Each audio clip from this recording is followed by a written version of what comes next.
In 1933, President Franklin Delano Roosevelt altered the course of American history by delivering his inaugural address that instilled hope and confidence all across the nation.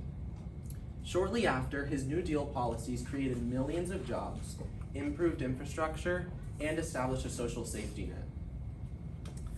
Today, leaders around the world are inspired by his candor and resilience in the battle against economic hardship. As the modern industrial world grows increasingly connected, corporations have placed a newfound emphasis on interpersonal and authoritative synergy. Our leaders today echo the dedication of President Roosevelt nearly a century ago to support us in reaching our fullest potential. Good morning, my name is David Rodriguez, and this is Emotional Intelligence and Leadership. As simply put by Gemma Garcia Godal in her TED Talk, emotional intelligence is the skill to recognize and manage your own emotions and those from others. It's not just perception, but understanding. My research answers the question, in light of the role emotional intelligence plays in leadership effectiveness, how does their relationship foster exemplary organizational performance in industrial corporations? Today, I'm defending that emotionally intelligent leadership enhances organizational performance through influence over employee mindset, creation of productive interpersonal habits, and constructive collaborative dynamics. First, we'll examine worker psychology at the individual level. Confident and emotionally mature leaders relate their emotions with their beliefs. In establishing this climate, employees further align with their organization's overarching vision, providing more incentive to innovate and improve. This idea comes down to identifying and neutralizing disruptive emotions. Employees should be encouraged to assess their own inputs and tendencies on their own merits. A German psychological study conducted by Marjolaine C.J. Canels and others gathered survey data from 259 employees of a Dutch high-tech organization where proactive personality and growth mindset are highly preferred.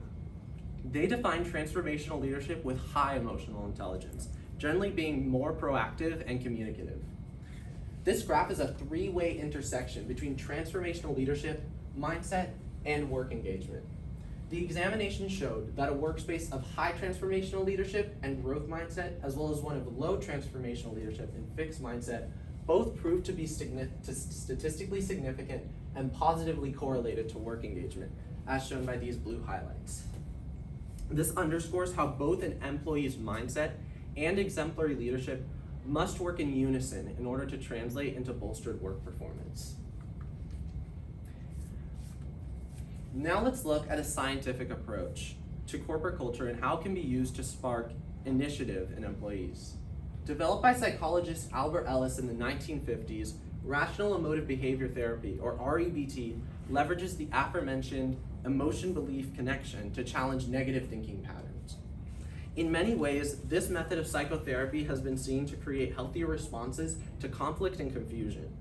The heart of the system lies in personalized, exercise-driven performance alongside an industrial therapist. This figure models the line of thought invoked by REBT. A is the activating event, something positive or negative that occurs in your workspace.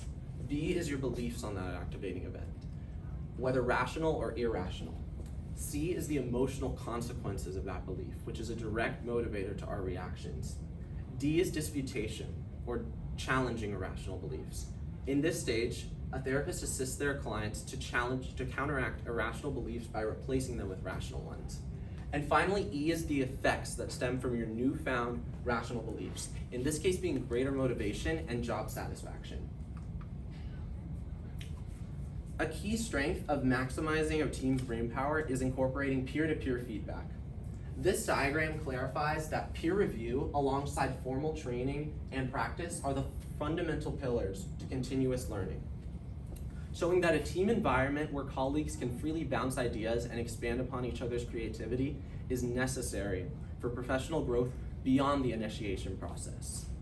By creating a space that encourages open dialogue and trust, leaders instruct their employees to stay engaged in the presence of strong emotions and divergent opinions. Furthermore, according to the College Board provided stimulus, moral courage and intelligent disobedience, employees must have the willingness to defend their moral standard, even if this means to disobey orders and oppose authority. In order to fulfill this obligation in an industrial setting, Leaders must enable employees to reflect and reframe issues to expand their perspective of a situation or conflict. They need to be comfortable to openly communicate and offer solutions. This figure depicts a second research study in Indonesia involving 1,210 primary school teachers and their 169 leaders. This investigation is unique, however, in its emphasis on a team emotional climate, or TEC. After qualitative measures were used to collect emotional intelligence data, this visualization was produced. We can see that when team emotional climate was high, the association between perceived self and authoritative emotional intelligence was positive and significant. These findings showed that a strong team emotional climate strengthens a leader's ability to enhance job flourishing in their employees. Looking at the dynamic between emotionally intelligent leadership and industrial performance through mindset, education, and team building allows us to see two comprehensive approaches to proficient leadership. REBT principles can be integrated through industrial encouragement and provision of psychotherapy, both in and beyond the initiation process. Comparatively, both in-person and anonymous peer review should be implemented at regular intervals, including project milestones or significant changes in staff. Just as we have seen in research, peer review is a monumental tool in providing actionable examples and uncovering opportunities for self-growth. However, these solutions aren't without their flaws. Extending the onboarding process inevitably increases investment into initiation, which can hurt short-term growth and prosperity. In addition, incorporating in-person and anonymous peer review can be difficult when colleagues are at different experience or knowledge levels.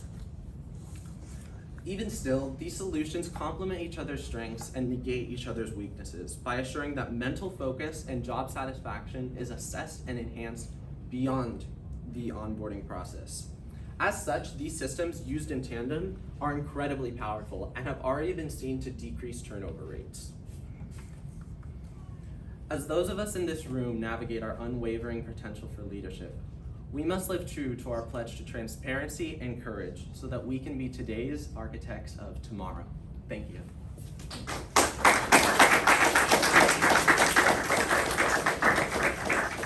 All right, Dave, I got two questions for you. First one, how valid and reliable were the sources that you used, and then how do you know they were? My sources are very reliable because I attain them. First of all, the vast majority of them are peer-reviewed academic journals, which I use academic search engines to find. And some of my sources, as you saw, were graduate and professional research studies that included large sample sizes.